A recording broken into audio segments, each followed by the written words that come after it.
அனைவருக்கும் வணக்கம். நீங்கள் நம்ம சேனலுக்கு புதுசுன்னா பக்கத்தில் இருக்கிற பெல் பட்டனை அமைத்தி சப்ஸ்கிரைப் பண்ணிக்கோங்க. தொடர்ந்து எல்லா வீடியோக்களையும் நீங்கள் பார்க்கலாம். என்ன சுப்பம்மா, ரொம்ப கவலையாக இருக்க போல இருக்கு. இருக்காத பின்ன பொண்ணை கட்டி கொடுத்து அவள் அங்கே போயிட்டா. எனக்கு இங்கே பொழுதே போக மாட்டேங்குது. கல்யாணம் பண்ணி கொடுத்துட்டு ஃபீல் பண்ணுனா நம்ம பொண்ணு நான் மறுபடியும் நம்ம வீட்டுக்கேவா வந்துட போகிறா? அட உங்களுக்கு தான் கொஞ்சம் கூட ஃபீலிங் இல்லை. நான் ஃபீல் பண்ணால் உங்களுக்கு என்ன? வேலையை பார்த்துட்டு போங்க. அதானே, வீட்டோட மாப்பிள்ளையாக பார்த்துருக்க வேண்டியதானே.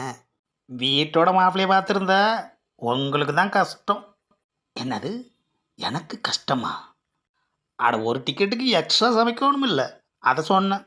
ஆஹா, எந்த விஷயத்தில் நம்மளை நினச்சி கவலைப்படுற பாரியா. அதுவும் இத்தனை வருஷத்துக்கு அப்புறம். இந்த கல்யாணத்தை நான் ஏன் தெரியுமா நடத்தினேன்? நம்ம பொண்ணுக்கு ஒரு வாழ்க்கை கிடைக்கணும்னு நடத்தியிருக்கோம்.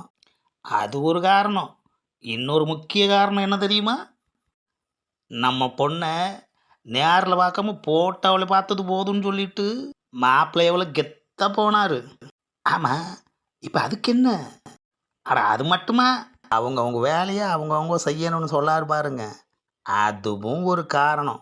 ஆஹா, மாப்பிள்ளையோட பாலிசி நல்லாவே ஒர்க் அவுட் ஆகுது. எல்லாத்துக்கும் மேலே பொண்ணு பார்க்க வந்தப்போ நேரில் நம்ம பொண்ணு மூஞ்சி பார்க்க மாட்டேன்னு சொன்னார் இல்லை. இனி காலம் மூச்சு விடும் நம்ம பொண்ணோட மூஞ்சி தான் மாப்பிள்ளை பார்த்துக்கிட்டு இருக்கணும். புரியுதா?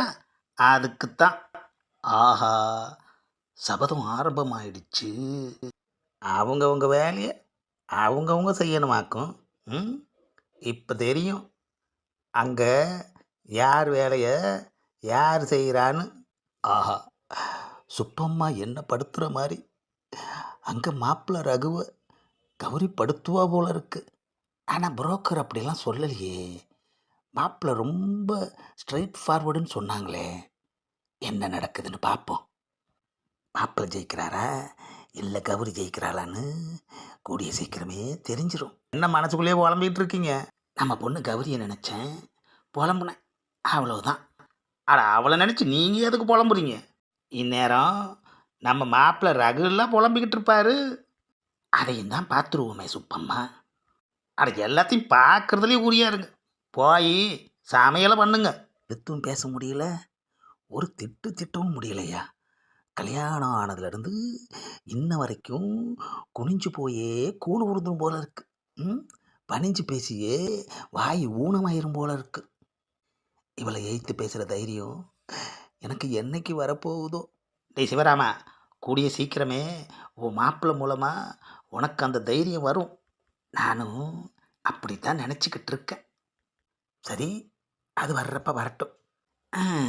சாப்பாட்டுக்கு ஒரு ஆள் குறைஞ்சாச்சு. இனி சமையல் வேலை கொஞ்சம் கம்மியாக இருக்கும். என்னது, மணி 7 போகுது, இன்னும் காப்பியை காணோம். அம்மா அம்மா, இதை வந்துட்டேன் ரகு, இந்தாப்பா காஃபி. அம்மா, கௌரி என்ன பண்ணுறா? மருமவ இன்னும் எந்திரிக்கலப்பா. ஏன்னாது இன்னும் எந்திரிக்கலையா? கும்பகர்ணியாக இருப்பா போல இருக்கே. விடுப்பா ரகு, கல்யாணம் முடிஞ்சு கொஞ்ச நாள் தானே ஆகுது. அதுக்குன்னு வீட்டுக்கு வந்த மருமக 7 மணி வரைக்கும் தூங்கணுமா? என்னால் இதெல்லாம் பொறுத்துக்க முடியாதும்மா. என்னை பற்றி தான் உங்களுக்கு நல்லா தெரியுமே. தெரியும்பா, இருந்தாலும் என்ன பண்ணுறது, அனுசரித்து தான் போகணும். என்னது அனுசரிச்சா? அதுதான் என்கிட்ட கிடையாது. அவங்கவங்க வேலையை அவங்கவங்க தான் செய்யணும். இன்னைக்கு இவன் காப்பி குடித்த மாதிரி தான்.